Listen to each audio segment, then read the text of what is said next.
Alasdair. Samuel. Oh, not my government name. Do you know what day it is? Technically yesterday, but what we're celebrating today. No idea. It is the 1 year No. anniversary of Wholala. Stop! Oh my God. Wow. We made it. Can you believe? You're shocked. I'm shocked that it came around so quick. Me too. Okay, so, dear listener, let us know if you've been... Okay, do you know what? There's a few people here, and you know who you are, dear listeners, who have been listening since basically day one. Oh, yeah. All like 6 of them. Yeah. We get messages from some of you who I remember asking for advice. When Wholala first started, I used to message people on Twitter. Oh, RIP Twitter. Before the rate limits.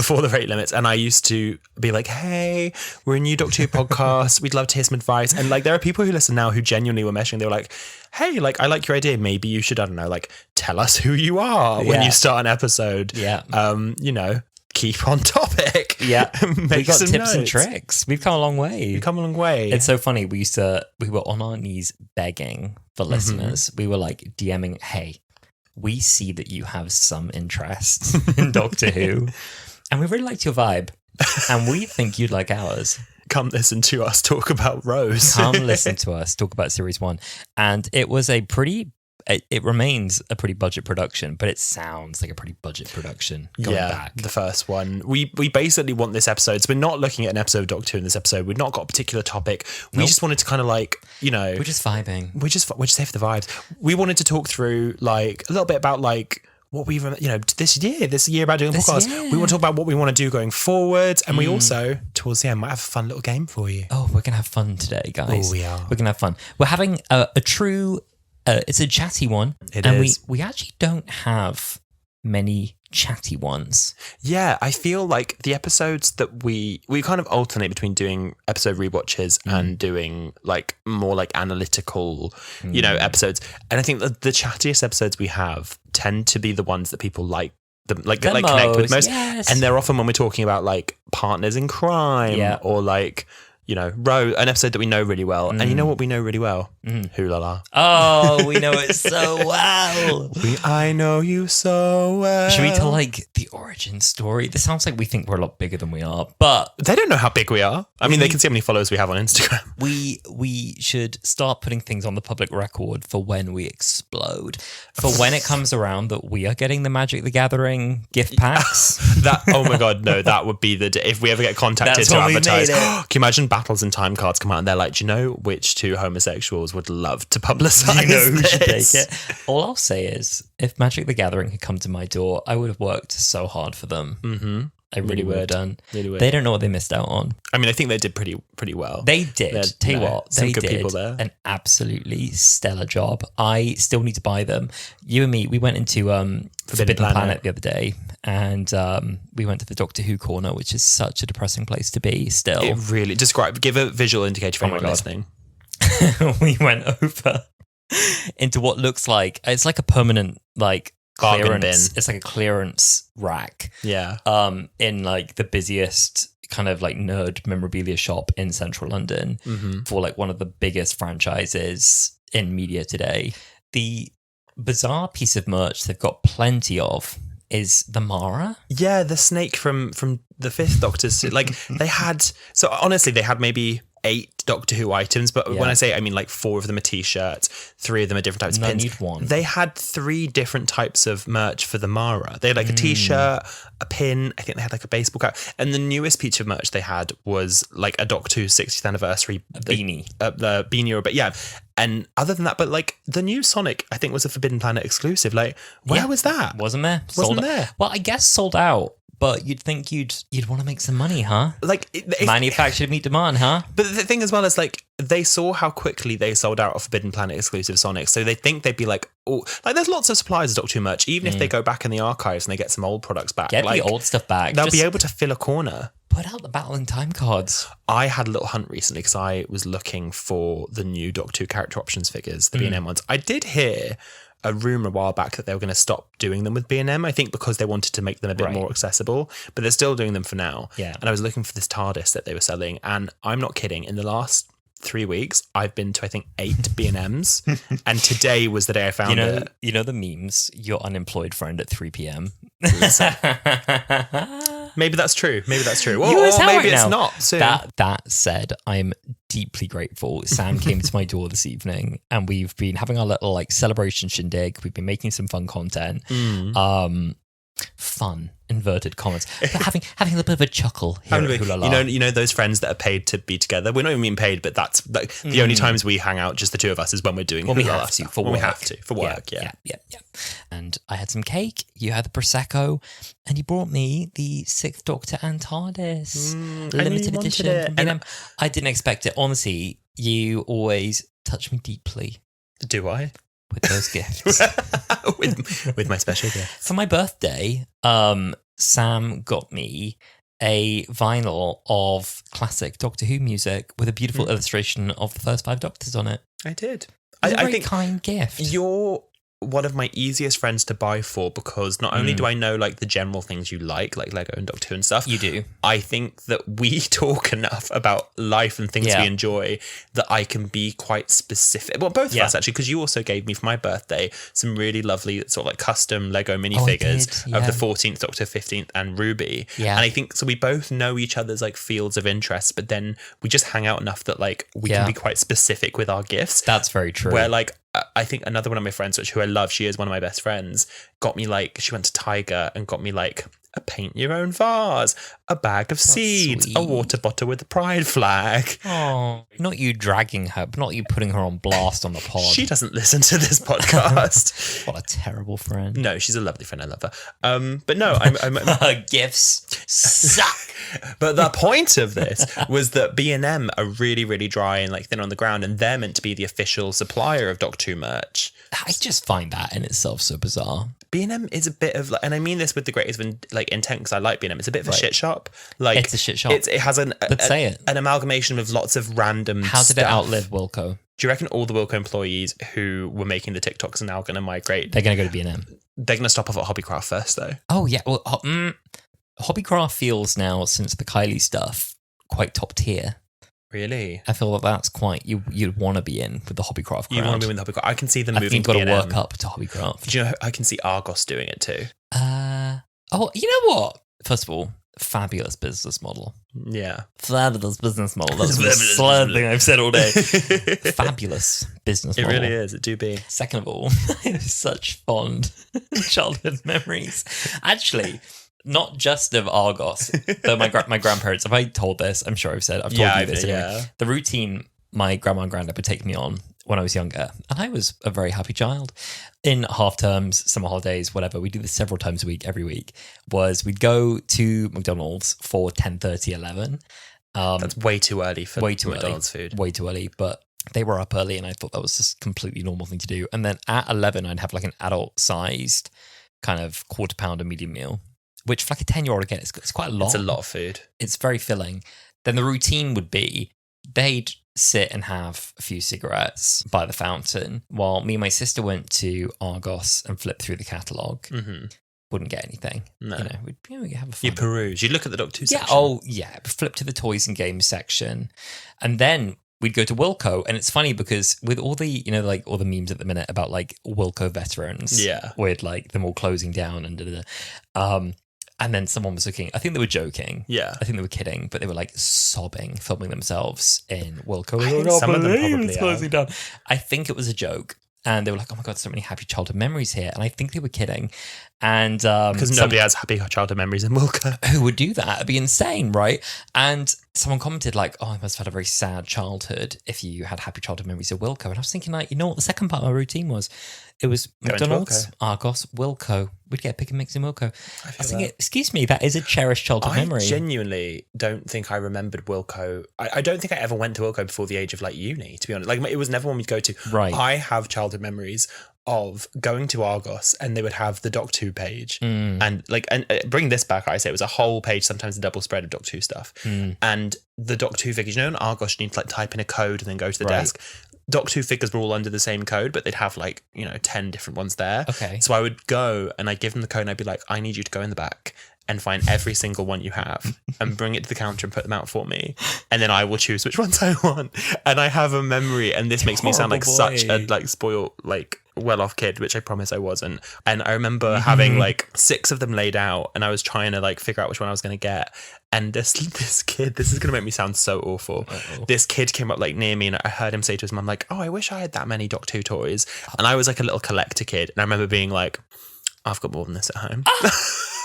And it was say it out loud? No, I didn't say it out. No, of course I'm not mean. I just think mean things. Little boy. But yeah, I don't know. Fond memories of Argos. Oh, you disgusting little boy. Oh, stop it. Yeah, I was. For other reasons That too. is so bad. So back to the main point. Yes. B&M, odd retailer of choice for me. No, I agree. I think Forbidden Planet would make more sense. They used to do exclusive Doc 2 figures. 'Cause I remember buying the 10th Doctor in the tuxedo one for like £3, and this wasn't that. This was like maybe 4 or 5 years ago. This is so a specialist subject. Going on Mastermind, Doc 2 character options 2006 to 2023. Niche. I feel that lately they haven't done a great job with the 60th anniversary celebrations of making them accessible to different parts of the country. Do you mean just merch or just general with merch events? Like the concert was so fabulous. Like listening to it, watching it. Obviously that was available for everyone. Weird that they dropped it on a Thursday. Oh, okay. Let's tell this story quickly. Okay. Let's dive into the concert. So the concert was obviously like the event. You know, for me, like the concert was a bigger deal than any of the concerts I've been to in recent years. We were all trying to get tickets. Yeah, I've been to the Chromatica Ball. I've been to the Renaissance tour. Mm-hmm. This was a bigger deal for me. I agree. And I was on the train back from Brighton, and nowhere along that line from Brighton until you get to, Croydon. Yeah. Do you have any signal? I was walking in the middle of Shoreditch and you texted me. You had like enough data to text, but you couldn't get it. But I couldn't stream anything. And so I was texting Alistair, and I was in the middle of Shoreditch and I couldn't get any signal either. And it wasn't until like I'd like walked to the other end that I got enough that I could listen to some of it. And I was in the middle of this bar with like friends around me, and I was like, "You will do your thing. I'm going to go in a corner and put my AirPods in and just listen to the 15th Doctor's theme."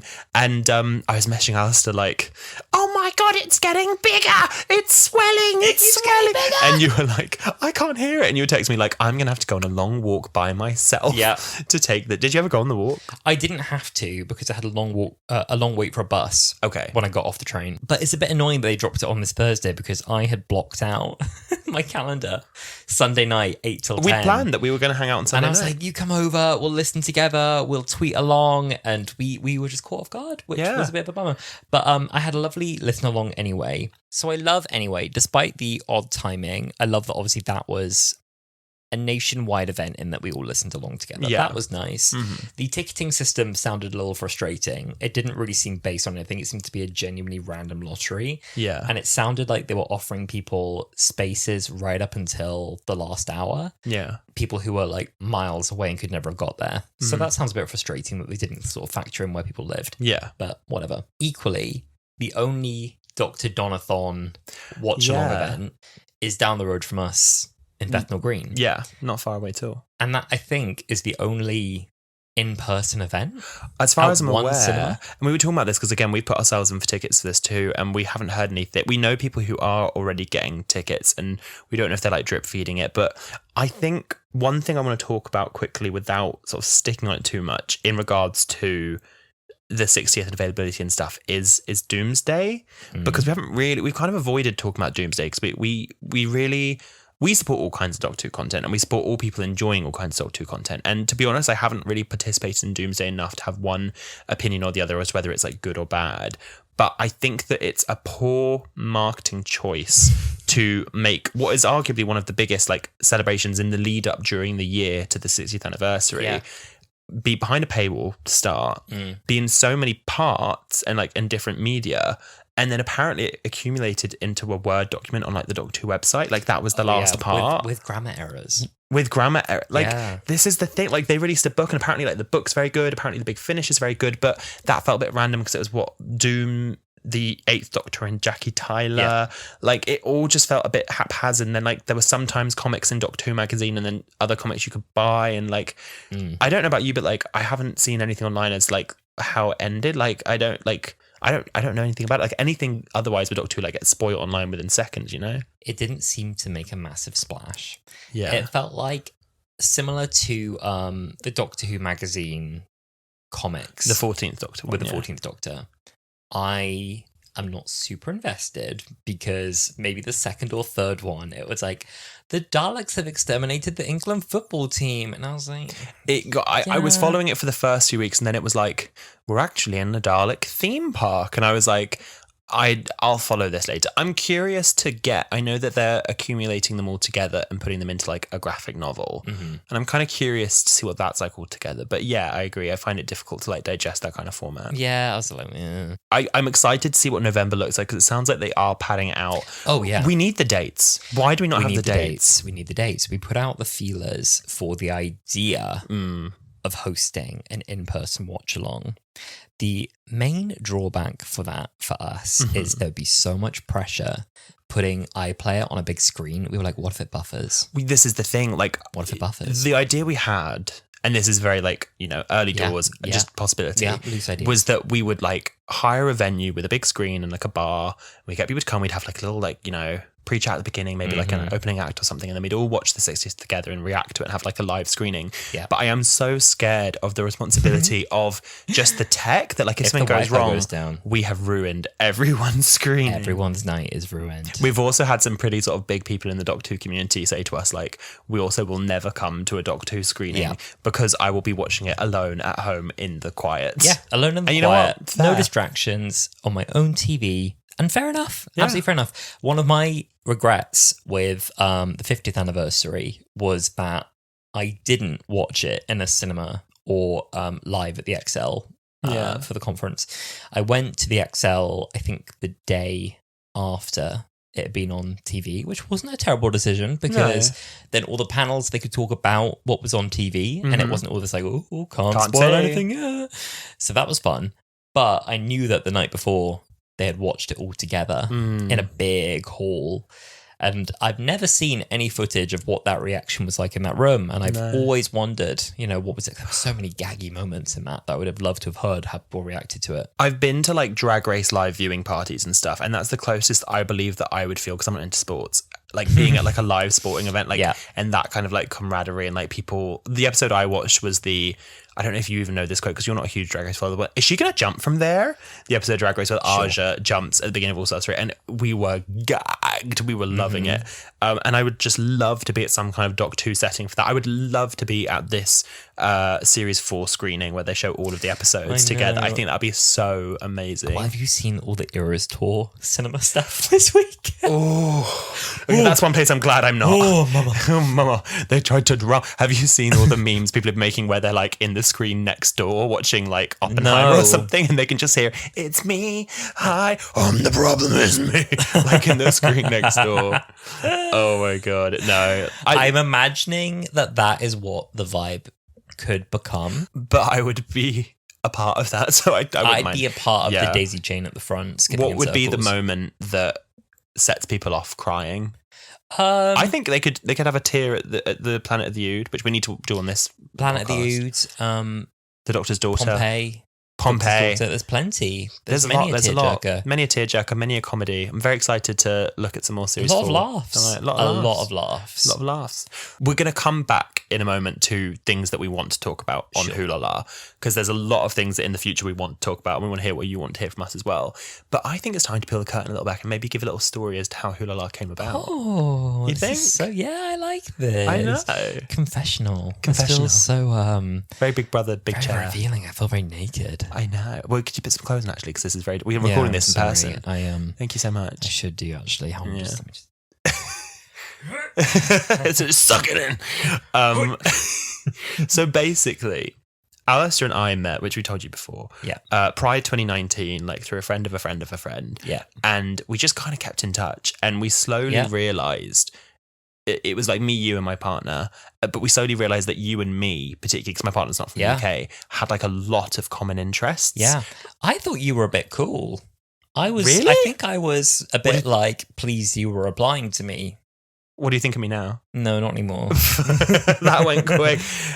I just remember thinking that you were fun and you were a laugh, and I was like, great fun. I'm great to know you. You are great fun. You're a laugh. I never thought you were cool. but that's fine. Sure. But we realised that we have all these common interests, and like Doctor Who isn't something you kind of like come out to a friend. So not during the recent years, it was hardly its heyday. No. But we realised, we both have all these common interests, and we sort of slowly figured out one of them was Doctor Who, and we would have a lot of evenings in at like my flat or your flat, and we'd be like, what should we put on? You, me, be like, oh, let's just watch like an old Doctor Who. We were always trying to convince your boyfriend that it was good. And we never did. Never did. We're like, oh, Nick, you'll like this one. Oh, I remember putting on the Unicorn and the Wasp and being like, this will get him. It's a fun, silly one episode. Never ever happened.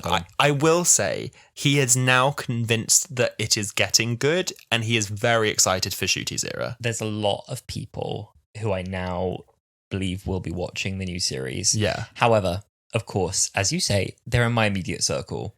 They've now heard me talk about Doctor Who every week for a year. Mm-hmm. And they're like, but the thing is, even now, people are like, who's the Doctor? Well, I get a lot of people, but I put part of this down to the advertising for the series and the fact that I think, so we've been very open with Wholala this season about we're trying to catch you, the casual viewer of Doctor Who, back up to speed. We're revisiting the Doctors you might have missed. We're talking about key episodes, and we want you up to speed by the time we get to the 60th. I think the BBC need to do a one-off. Did you ever used to watch these things at Christmas where it was like the 25 top gifts of the 60s to the noughties? And they'd have little celebrity interviews. And they go through that stuff. I love those kinds of. I think they need to do a anniversary special before the specials come out where they say Doctor Who, the story so far, and they like quickly go through classic era, come back to the modern era, talk about that, and then catch the audience up to where they are, and then maybe have like a new trailer at the end or something like that. Yeah. Because I think that there are a lot of people that I speak to who are like a similar age to me, who grew up at the same sort of time we did,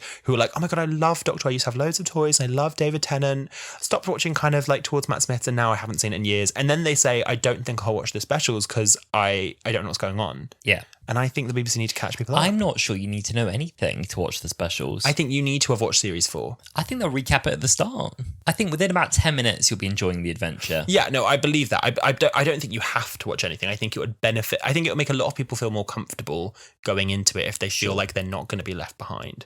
Yeah. But that's our MO this season. That is. Yeah. What was the point we started on? So the journey. So, as you can tell, we don't have as much of a solid plan for this No episode. plan.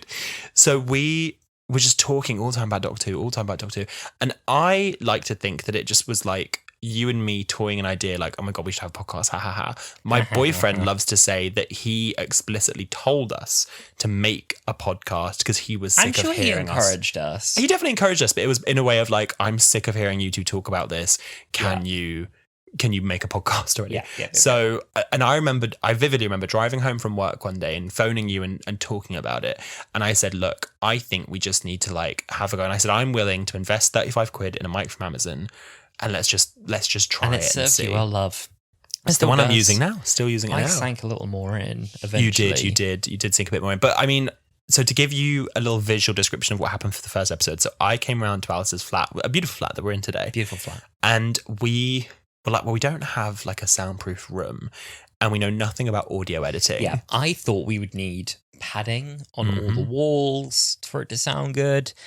So we just sat under blankets for a long time. We were under your desk. Yes, we were. Episode 1, oh my God, we were sweating. We were. By the end of it, we were episode 1, which sounds so bad to listen back to my ear. At the time, people were saying to me like, oh my God, like the audio actually sounds good. To me, it sounds like it was recorded on an iPhone. And we don't know, like, I don't think we did any audio editing to it. No, we didn't. We literally, so it's cut, but it's nothing else is done. We recorded it. We recorded like a test out in the open, and it sounded a bit echoey. And then we recorded a test under a blanket, which was good. And we were like, okay, let's go under the desk so we can go under the duvet under the desk and then record it like that. So we cut the episode, and I think we recorded I remember a big thing that Alice, you kept saying was that you were like, well, people won't want to hear us talking for too long. Oh, no. People won't want to hear us like rambling. So we have to keep it tight. So I think we recorded about 40 minutes of audio. Yeah. And then I edited it down to maybe like half an hour, and then I sent it to you, and I remember you had notes. I had notes. You were like, cut this, change this, make this shorter. Don't like that I said that. It was like I was giving you time frames, time codes, like delete. There was one like borderline rude joke I made about Jackie Tyler in her dressing gown. Can I just say what the joke was? I don't even remember what it was. It was that it was when Jackie was like showing off to the doctor and she was like, I'm in my dressing gown. And you were like, Jackie wants to show her pussy to the doctor. Oh, that is rude. And I was like, and I thought it was really funny in the context of the episode. And you said to me, you were like, remove the joke. Remove that. It's misogynistic. It is. And I did delete it. And it yeah. And we posted it. And I remember for the first like maybe month of Wholala, it was almost exclusively our friends. Immediate contact. Immediate contact. Me being so savvy about marketing. Oh, yeah. Sam was like, please can we make a Wholala account, like at Wholala? I was like, no one will follow that. Literally, I was like, I really think it would benefit us to make a Twitter because what I used to do was on my personal Twitter, go on like Doctor Who groups and stuff and message people and be like, hey, like, I don't even know if you, Alison, know the extent I did. I followed about 20 Doctor Who Facebook groups and posted in there like, hey, we're a new up and coming podcast if you want to listen. Yeah. I finally convinced you to make a social media with me and we made a Twitter, but we only made a Twitter because I think you thought it was quite low risk. And I would ask you to like tweet a couple times. I remember you tweeting like one joke about the Disco Rose figure and like nothing else. Yeah, I think I was like upset that it didn't bang immediately as well. I was like, oh, it's a shame it got one like. I used to gatekeep all of our social media accounts from Alasdair, including what we were uploading the podcasts on. Like full transparency, we were recording on Anchor FM, which Anchor's then became excellent. I'd recommend Anchor. Any budding podcasters, became Spotify podcasters, and it's excellent. This is not a paid ad, but I heard about it through paid ads while listening to podcasts, and it's a really, really easy to use podcast. But like we don't edit within there. You can, but we just upload it on there. That was the other thing to me is that it's so shockingly easy to have a podcast. Like you uploaded the audio, and I was like, right now, like what do we have to now? What do we pay for? You can to link make it. Yeah, no, you can link it. So this really sounds like an ad, and I promise it's not. It's not. You can really. So it uploads automatically to Spotify, but then you can link the podcast to other distributors. So that's why ours is on like all. Yeah, we've got all these texts from the first day we've posted it, and it's like, oh my god, it's on Apple! Oh my god, it's on Google Podcast! Oh my god, it's on Amazon! Even today, I was talking to my brother about this on Google Podcast. We get about 20 listens a month, and my brother oh, one of them's me because I listen to it on Google Podcast, but apparently not enough people use it, so they're deleting the app, and they're getting rid of Google Podcasts apparently. So if you're listening on Google Podcasts, please reach out to us and let us know. Find an alternative, my loves. I'm so sorry. Yeah, I wasn't allowed to see the metric for a while. Now, this is the thing. I have to say, like, honestly, all praise to Sam because Sam is like truly the beating heart of Wholala and has driven it from the start. I bring a lot of the humor and the entertainment, but in terms of like logistics, that really makes it sound like I bring spreadsheets. I'm kidding. No, Sam has brought like all the drive to Wholala to keep it going. I think there's probably more than 4 occasions where I was like, I'm not sure if this is There's been a couple times where your partner has like flippantly said to me like, I know Alice is finding it really hard. When I'd like edited 4 weeks in a row and I'm like, yeah, no, I'm sure he's finding it really hard. Well, the thing is like, it's worth saying this as well. Like making a podcast is really hard. I think we're going to make a bonus episode about this another day. Yeah. We probably will have to. Making a podcast is really, really hard. It's great fun when you start. Like when you start making podcasts, like I can say anything and I can edit anything and I upload it and it goes all over the place and everyone listens. It's great. But you know, somewhere around like week 13. Yeah. And you're like, oh, we're still doing this. And it's just a slow burner. Like if you're a celebrity that like has a podcast where like all you do, you know, these celebrities have podcasts where they turn up and they sit in the seat, they record for an hour and then they leave. And someone edits it and someone else edits it. Someone makes the reels. Yeah, exactly that. And then that's their thing. And it gets loads of views and content immediately because they're already famous. Yeah. With us, I genuinely think we didn't properly start getting a listenership until into season 2, I think. Yeah. You know? Yeah. I remember the finale of series 1 of Wholala getting like 200 listens on the episode and I was like, we've made it. This would be my like honest piece of advice to anyone who's doing a podcast is you do have to just push through. Yeah. There is a period where you do just talk to a wall. Yeah. And you have to, and this is why Sam is so good, is that he didn't let me know that we were talking to a wall. I remember, I think it was 10 weeks in and you were like, can I see the stats? Can I see the stats And now? I had repeatedly been like, no. Yeah, and at that point I was allowed to see the stats and at this point a listenership was happening. I was like, oh. People are listening. People hear this. For the first like month, it was genuinely about 12 listens an episode. And I was like, I can't show Alice this because I'll just give up. Yeah, it's crazy how much it's taken off since then. Yeah. It's very, very strange to me. There's definitely like an awareness that kicked in at some point. Like, oh, people actually like listen to this and talk to us. It was when we started getting, so we fairly soon after that, I remember having chats about like, so our Twitter is like for fun chat, and then Instagram is going to be for like good looking news and posts, and then our TikTok's going to be like silly reels and stuff. Sure. But when we started getting interactions mainly on the Twitter, that was when I think you especially was like, oh, like people are like, people are talking to us, you know, like people are here. Thank you so much for everyone who does message us, because recently especially we've been getting loads and loads of really lovely messages, especially on our Instagram, I'll say, from people who just say, hey, like I listen every week with my boyfriend, I just want to let you know, like, we love listening to you. Yeah. It's so. Can I read a couple? Would that be? No, I think I'm going to read a couple. This is the self-indulgent episode. It's made me feel much more connected to a fan community than I ever have done in my life. Fully, absolutely. And the other thing that I love a lot is when people tag us in things that are our humor. Yeah. When people are like, oh, you know, we'll make Charlie XCX jokes and stuff. And I'm like, they get us. I know. We get people who send us TikToks that aren't even necessarily like Doctor Who-y, but they know that we'll find them funny. Like this one. Yeah. So I don't want to like, you know, become too self-indulgent in this episode and read like all of your messages. So there's one message that really, really struck a chord with me, and I don't want to like out the person who messaged this. But I'm going to say we had this through from a listener on Instagram, and it just really, really touched me. So I wanted to read it. Mm-hmm. Hey, I just wanted to reach out and say how much I love your podcast. I've been doing a total binge of it this month. I've been a lifelong Who fan, going to the arena show, Time Fracture Comic Cons, you name it. But a year ago, I ended a relationship with a guy who was a total jerk. He was so insecure with himself that he'd made fun of me for liking Who, or he would tell me that I'm not allowed to mention it around his friends. I know, nightmare of a guy. So after the breakup, it really took me a while to just be myself again and offload all the baggage from that relationship. And listening to your episode on your own relationship with the show has really helped, especially when you mentioned about how it took you a while to let yourself enjoy the things you love again. Anyway, sorry for the long story. What I'm trying to say is that your podcast really helped me love the things I love again and got me excited for the 60th in a new way. So from one gay to another, you guys are amazing, you're perfect, you're beautiful, you look like Miss Evangelista, you're a model. Yay! Yeah, well, not yay to horrible boyfriend, but that. No, like, but yay, and like the positive arc, the journey, the enlightenment. I just like honestly, we change lives. Doctor Who changes lives. Doctor Who changes lives. I just like that message. That was a joke. Let's be clear. That was a joke. I know. They know too. That message and so many other messages we've had like that really do strike a chord with me, because I definitely felt insecure about my relationship with Doctor Who before, and I have definitely felt insecure just in myself and in my queer relationships before. And hearing so many people message us and say like, they don't have people to talk to about the stuff we talk about, and they really get like, they relate to it and they get what we're saying, and it makes them feel like they're talking with us.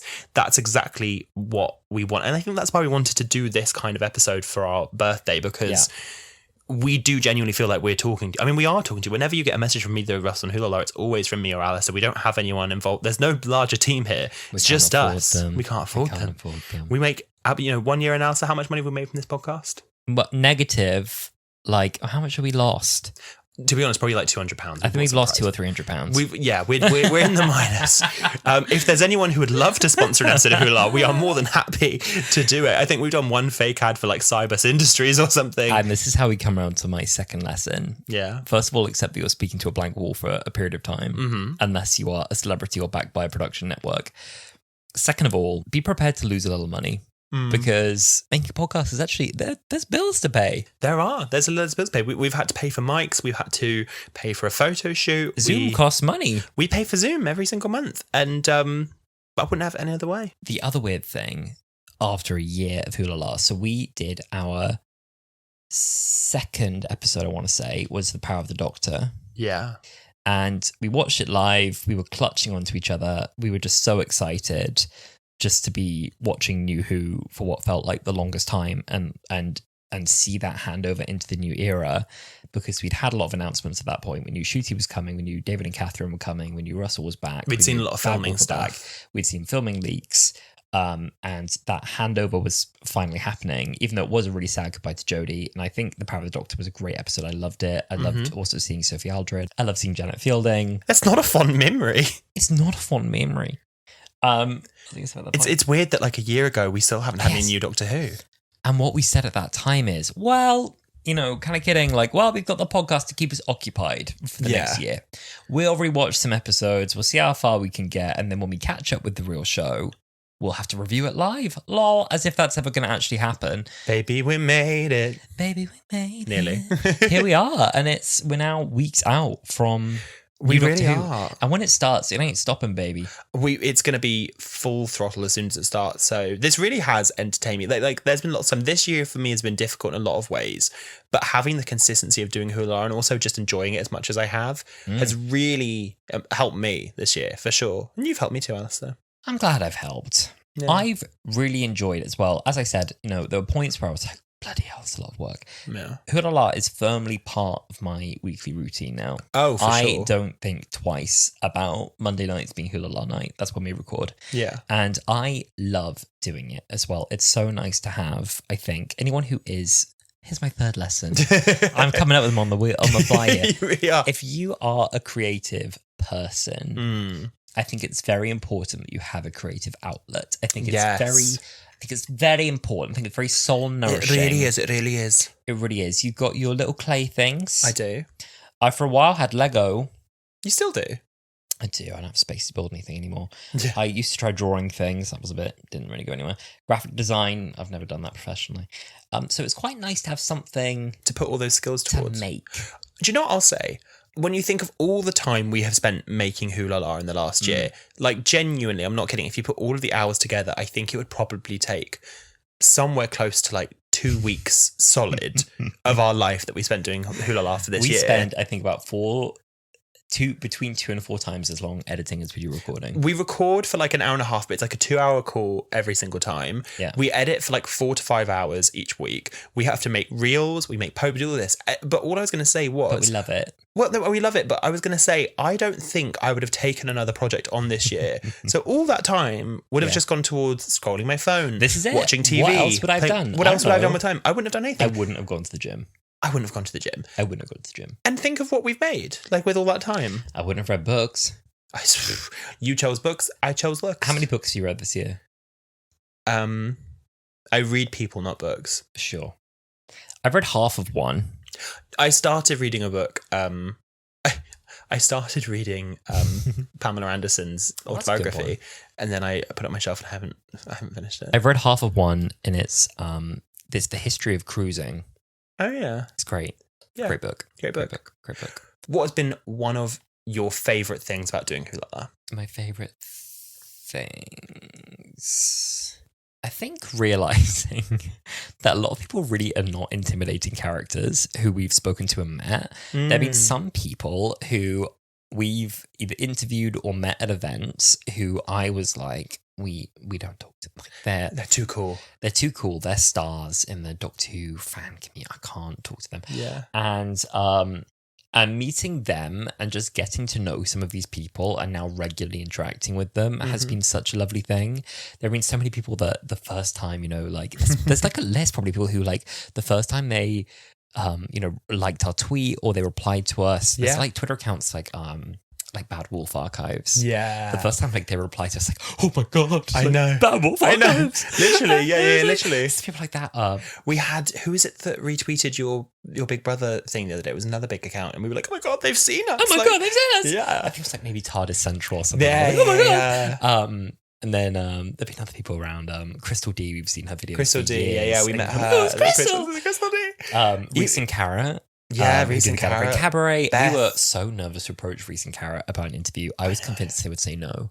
Well, when we were doing the interview with them, you were like, oh my God, you were like the star booking. You were like, I don't think we've done an interview since. And they were so chilled out as well. Yeah, they were like, lol, what do you mean? Loveliest people ever.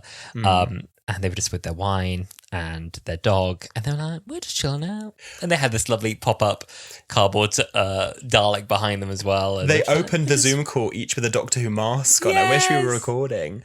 It was so good. Do you know what I think sometimes about this podcast is that it has given us the confidence to do things we would want to have done that we would never really have had the thought to do or the opportunity if we hadn't done hurtle. Yeah. With you, I'm thinking, I don't think you would have gone up to Rusty Davies had you not been doing hurtle. I wouldn't have done because I had such a strict personal policy of do not approach celebrities. Yeah. And I adjusted it because I felt that I now had a need via this to say hello. You were like, I will kick myself if I don't do this. Totally agree. That was the Sam in me popped out. And you know what? I'm glad that I was there. Well, I wasn't there, but I'm glad I was there in spirit. Spiritually, you were. It's so funny. Yeah, there's stuff that we can't even talk about. Like, I recently have, like, very recently actually just started a new project, which I don't think I would have seen that project was available had it not been for Wholala. Absolutely true. I reached out for this project by accident, actually, on the Wholala account. Yeah. You have taken part in a Doc 2 project that still hasn't come out that we're very, very excited to talk about. Very excited about.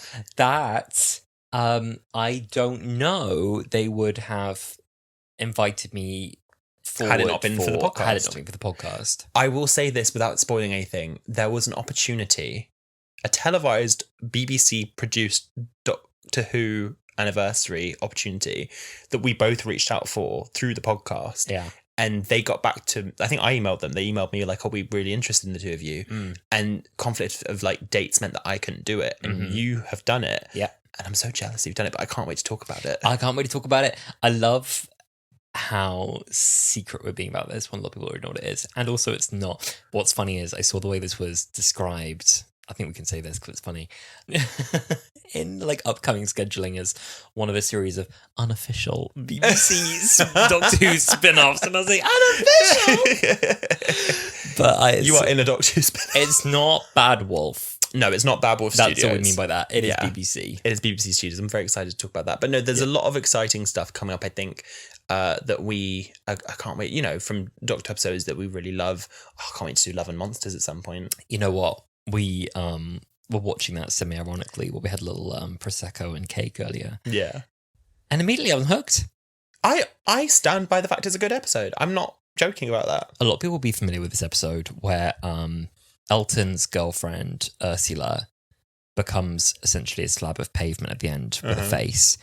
And a line that I hadn't really paid attention to before is that she says she can't age. Yeah. So at the end of Hellbent, a Peter Capaldi finale at the end of series 9. Yes, when they're with me. With me, a shielder played by Maisie Williams. She says, all the other immortals are gone. All the other Eternals are gone. It's only me now. I feel like that was a reference to Jack, but they probably didn't even realise. But thinking about it, I actually think it was a reference to Ursula. Can you imagine if she was just sat there with Ursula on her lap? The concrete propped up. And they got the actress back just to do that just bit. Propped up on the chair. Capaldi was like, "Oh, who are you?" It would be quite absurd. Bit of a love life. Oh, Elton, let's not go into that. Do you know what we should go into, though? Go on. A little game. Oh! So basically, if you have been looking at the Wholala socials recently, you will see that we have been playing... I'd never do that. Dr. Guess Who. I would recommend you do it. Okay. We've been playing Dr. Guess Who. We've seen it all over TikTok, and we were excited to try. So we've made 3 boards, and we're going to play one of them with you here on the podcast of Guess Who. We've made one of the Doctors, one of the Companions, and one of the Monsters and Aliens. Whoa. And... we're going to play Monsters and Aliens Guess Who with you now on Wholala. Yeah. Okay, so we've got a board with 28 different Monsters and Aliens from Classic and New Who. Yeah. And we each have taken a little card with one of the aliens on it. And we're going to play a little game of Guess Who for you now. Okay. All right. Alasdair, do you want to go first? Yeah. I think like an unofficial rule with this is that you mustn't ask anything too obvious. You don't want to say like, are they green? Because it kind of ruins it. You have to ask things a bit more personal and a bit more creative. It's funny, you have to be personal, but also like quite ambiguous. Right. Yeah. And what we'll do, we will add in a little audio now that we'll record after the fact, saying who each of us have. So we won't know before we play, but then you listening at home will know who we're playing as. So I am playing as Trickster. And I am playing as Master. Okay. Ooh, what did we just say? What did we just say? We don't know. Future us said it. Okay, Alasdair, you go first. Okay. Is yours someone we've discussed on the podcast before? Yes. Really? Okay. Does your character look like they would age really badly? No. Okay. I don't think so. Is the one we've discussed, is it someone we've seen done in drag? Yeah. Is it? Yeah. Am I narrowing it down a bit too quick? Would your character make someone wet themselves out of fear if they saw them down a dark alley? No. Okay. Has yours kind of got a bit of a camp icon status, not just camp to us, but objectively camp. I think so. I think you know who it is. I think you know who it is. Is it the Rani? No. Okay. I was going to say think threw me off. I was like, you think they're camp? Okay. I think they're camp. All right, interesting. Okay. We have seen the Rani done in drag. We have seen the Rani done by Bunny Galore, which was very, very funny. Did a stunning job and made their own costume for that overnight as well. Yeah, that's and it was crazy. Shockingly accurate. So your character would age well and wouldn't make people wet themselves out of fear. Would you consider your alien to be camp? Oh, yeah. Yeah. Okay. Is this one metal? No. Oh. Is yours Missy? No. Oh, when you said camp icon, I was like, oh, okay. Mm-mm. Is yours one of your favourites? Yeah. Would yours identify as non-binary? See, now I'd identify them as non-binary. But I think actually they wouldn't. Okay. That's interesting. Does anyone thirst for yours? No. With a big pause in front of it. Okay. No, with a big pause. If you are not looking at your monster, should you be scared? No. Well, in any case, with any of these, no more than anyone else. Okay. No more than normal. They're not Weeping Angel and they're not the Silence. Okay. No. Yours, would you enjoy seeing this one as a TARDIS companion? No. Has yours been on Doctor Who since the 2005 revival? Yeah. Okay. I can't say any more about that. I'd love to say something a bit additional. Okay. But I won't. Is yours the Absorbaloff? No. That was a good guess. We have also seen the Absorbaloff in drag as well. We have, You really need to go to a Gallifrey Cabaret if you haven't. I know. Has yours been on Doctor Who recently? As in, like, within the last 5 years, to say? Yeah. Okay. Yeah. Has yours... I'm running out of drag acts. Is yours the Trickster? Yeah. Well, hold on now, because you... said it was in a drag act, which but it was. But when I said this is your favourite monster... No, you said, is it one of your favourite monsters? And I said, yes. It was a very... Yeah. Yeah, it is. Were you misdirecting me with that? No, I have other favourite monsters too. It is one of... Okay, I'm going to just start grilling you as to what this one is. Do they resemble an animal? No. Do they... Oh, and also you said they wouldn't identify as non-binary, but you might label them as such. Mm.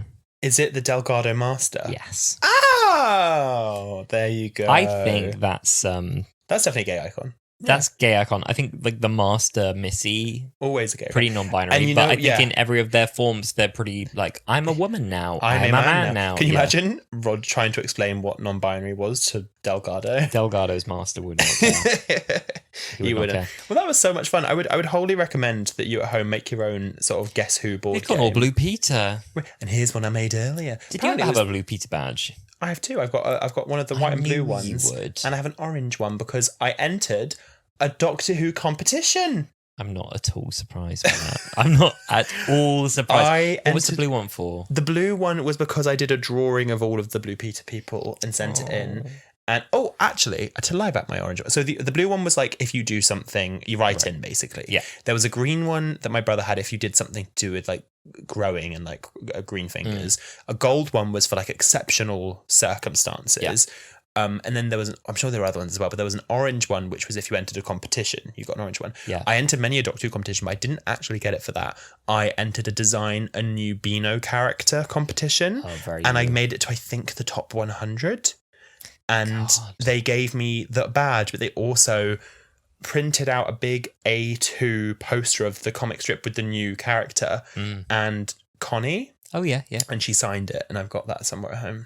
Well done. Thank you. I mean, who were your presenters? Oh, my core presenters. It was Connie, Matt, Liz, and Simon. Me too. And then later, Zoe and Gethin. Yes, me too. I mean, we forget we are like the same age. Did you... Yeah, shock. Did you have any unusual feelings about Simon or Gethin? Both. Definitely Gethin. Have you seen pictures of Gethin recently? Is he looking good? So for anyone who doesn't know, Gethin Jones was a presenter for Blue Peter like in the mid-noughties when we were growing up. This is Gethin Jones like today. Bloody Nora, he's like a fucking Dorito. He's Captain America. Good for him. Good for him. He looks Incredible. Really good. Really, really good. He's, I think maybe like mid-40s. On that note, I think we're going to wrap this episode up soon. It's been very self-referential and I don't want to linger on that too long, but Alasdair actually had a really lovely idea of how to close out this episode, which I think is really sweet. Yeah, I thought we should shout out some of our favourite people that we've interacted with in the last year. And I think in doing this, the danger, of course, is that we're going to miss more than a few people that we've really loved and interacted with. So this is really just a handful. And if we don't name you and you're listening and you're thinking, I have talked to you every single week for the last year, how dare you? Then we're genuinely very sorry. Yeah. But we're just forgetful and we're just going through kind of our follow list and picking people out. There are far too many people that we have spoken to in this last year that we have loved speaking to. We've loved speaking to all, but here's just a few accounts we think you should follow. A handful. And that we've loved meeting and getting to know as well. Yeah. Okay, I'll start. Louis Legal. I find his YouTube videos kind of like Doctor Who, like summarize, condensing like 40 years of Doctor Who into like one teeny weeny little video. So good. Extremely funny. Yeah. Very funny. He also messaged us, we spoke about him in an episode recently, and he was like, you pronounced my name right. And I was like, do people not? I'm so sorry. You did, yeah, Louis Legal. How are you getting Louis Legal wrong? I guess like Louis Legal. I love the work of Benny Dick. Benny Dick is a trans non-binary, I believe, drag performer, and they always go to Gallifrey Cabaret. They do all these amazing looks. They've done such an amazing piece on their body before of the exploding Van Gogh TARDIS. They always dress as such amazing things when they go to Gallifrey Cabaret, and I just love their content. Wonderful. We both, I think, would want to name Ethan. Ethan Posford. We couldn't go through it without Tom. Ethan's such a king. Ethan is such an early advocate of Wholala, who really helped us, I think, get our confidence going early, helped connect us with other Wholala fans. And someone did notice lately as well, they tweeted and they were like, it's so interesting me how like whatever Ethan is watching really guides what Wholala do about 2 weeks later. I promise there have only been a couple of times where we have actively been like, oh, we've seen Ethan talk about this, we want to talk about this. And there's been more than once so that he's tweeted us and been like, did I have anything to do with this, boys? And we're either like, no, or like, yeah. He also lent us so many of his own personal collection of Doctor Who cosplay for the Wholala photo shoot. And we're very, very grateful for that. Incredibly grateful for that. Yeah. And Ethan does really great, thoughtful, articulate analysis of episodes of Who when he's doing rewatches. All of them complemented with full clips from the episodes, which are so much fun to watch along. Far more insightful than any of the nonsense we talk about. Yeah. We are huge fans and have been before we did the podcast of Peter Darlekiam. He does amazing compositions of Doctor Who music. He does like fan music. He, without knowing it at the time, did the theme tune for Wholala. I believe it was called Dr. Disco, like a Kylie Minogue kind of inspired Doctor Who theme. And we did send him money. We made a contribution. And we used that for our Wholala theme, and we absolutely adore it. And it was label free to use, and we took that and we ran. And we really did. But the first day, Darlekiam DM'd me because we had a mutual friend. Yeah. I was like, oh, I can't remember what the message was about. I was so sure when I saw that message request that it was going to be like, hey guys, please, can you stop using my music? Can you remove the theme tune? And it wasn't that. One of the Darlekiam videos you really must find is he's done a really great remix which combines tension with the Doctor Who theme and a little bit of Badam as well. It's really, really good. And Kylie recently said, someone online is so clever, they've done Voyage of the Badamned. And I'm pretty sure that he is the first person who coined that pun. So, I think he is as well. I would love to say it was us, but I'm pretty sure that he did first. There's a load of Doctor Who podcasts that we have been coming across. So Come Along Pond is one of the ones that we loved before. Damla and Elliot. Damla we spoke to quite a lot. They've actually taken a hiatus recently because, as we've spoken about in this episode, it's bloody hard making a podcast. So I hope that they're both doing okay. About Time Cast, we enjoy all their content. They make really funny TikToks. I love the ones they made of, it was when they were reviewing the finale for series 1. They had a load of game shows as if they were made today, and they had like a drag race version, which I thought was really, really funny. Another one, the Banner and Road Buddies, which I really, really like. They exclusively do Sarah Jane Adventures content, and I just think that they're so funny. The Bad Wolf Archives, I always have so much fun reading the Bad Wolf Archives tweets. They consistently make me howl. They are so good and so fast, and every time we get a reply, I scream because it's always a reaction picture I've never seen before. Yeah. And I'm like, I never thought of using it that way. I know. Always gorgeous, always fantastic. Always amazing. I really want to give a big shout out to Reese and Carrot who run the Gallifrey Cabarets. Yes. We talk about them all the time. We've become friends with them through the podcast. Also through the Gallifrey Cabaret, we've then become friends with a lot of other people. I think Beth Axford is someone that we became friends through meeting at Gallifrey Cabaret. Benny Dick as well, met through Louis Legal as well. We were actually on stage. It's funny we listened to those three people. Me and you were in a team against Benny Dick, Louis Legal and Beth Axford when we dressed up as Cybermen for the Cybermen competition, which I thought was really funny. One of my favourite people I've come across is filmmaker James Barnett, who is an editor who has actually done the edits for some of the best Doctor Who trailers that we've ever seen. One is the Timeless Adventures Remembered Forever Series 1 to 4 trailer. He also does really sweet, endearing documentaries kind of his parents, like clips of them on TikTok, which are really lovely. He's at Make Me a Offer. The other one he edited was that great kind of Bond style 70s John Pertwee 70s trailer, which they showed at the BFI.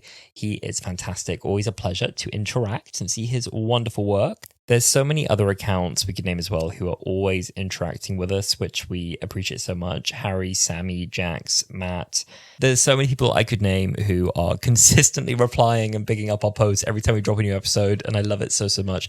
Harry, Sammy, Jax, there's others. We're always very grateful when your names pop up. Exactly, and everyone as well who participates in like our interactive episodes. We had so many people in our Queer Whoniverse episode send us voice notes. Those were all amazing. I also want to do a quick thank you to all of our guests that we've had on the podcast this year. We've had Beth Axford, Georgia Cook, Ethan Posford, and Reese and Carrot for the Gallifrey Cabaret. Thank you all so much for taking time out of your day and being on episodes of Wholala. And I just want to do a very quick thank you to you, dear listener. As always, I say every week, thank you for listening to this episode of Wholala, but thank you for listening to this year of Wholala. It has grown so much bigger than we thought it would. Yeah. And we are so excited to see where we go in year 2 of Wholala. Yes, we've only got a few episodes to go until the 60th. So we have a little bit of a schedule lined up of what we think we can cover before then, but obviously we don't have the dates yet. So we could well be caught off guard. So we've got a little bit more to come. Exactly. But we do know that next week we are going to be looking back at the era of the 13th Doctor. Now we have looked over the eras of the 11th Doctor, the 12th Doctor, and we're going to be touching on the 13th Doctor next week to bring you up to speed on what you may have missed on Who. Absolutely. So we're going to do our very, very best to condense that entire era for you. Exactly. Well, yes, thank you so much for listening. Please reach out to us. Let us know what is your favourite moment from the 13th Doctor's era, and we may well feature it on the next episode of Wholala. Absolutely. You can find us in all the normal places at Wholala Pod. This is normally Sam's bit. I'm doing it today. Let's swap over. Let's swap. At Wholala Pod, we're on absolutely everything. We're on Threads still, probably. We are. I post on Threads. X, Instagram, TikTok. You can catch up with all episodes on Weibo. YouTube. No, we don't do that. We're all over the shop. You'll find us at Wholala Pod and everything. We are. And if you have a moment, we would be very, very grateful if you could leave us a review. This is normally Alice's bit, but I'm going to do it this week. It's a year. Change it up. Crazy. We are on Apple Podcasts, Spotify, where all good podcasts are available. Apparently not on Google Podcasts for very long if they're finishing that. But if you could leave us a lovely 5-star review, we'd be very, very grateful. That really helps with the algorithm and helps us find new Who fans. Yes, absolutely. And as we go into year 2 of Wholala. As we go into year 2 Lala. I love it. We're doing it. We would love to know, what would you love to hear more of? How would you like us to approach this all new series of Doctor Who? What would you like to hear from us as we go into those episodes? We're going to be here and powering through until one of us collapses. Exactly. So, we're in it for the long haul now, folks. So let us know what you'd like, and we'll base it around that. Thank you very much. Well, thank you, Alasdair, for a gorgeous year. You're more than welcome, darling. Thank you for driving it forward and stopping me sabotaging it more than once. I never let that happen. No. Well, thank you for listening to this episode, and we will see you next week. Love you very much. See you soon, dear listener. Have a bit of cake on us. You know you should. Have a glass of Prosecco. Go on. Absolutely. See you next week. Bye. Bye.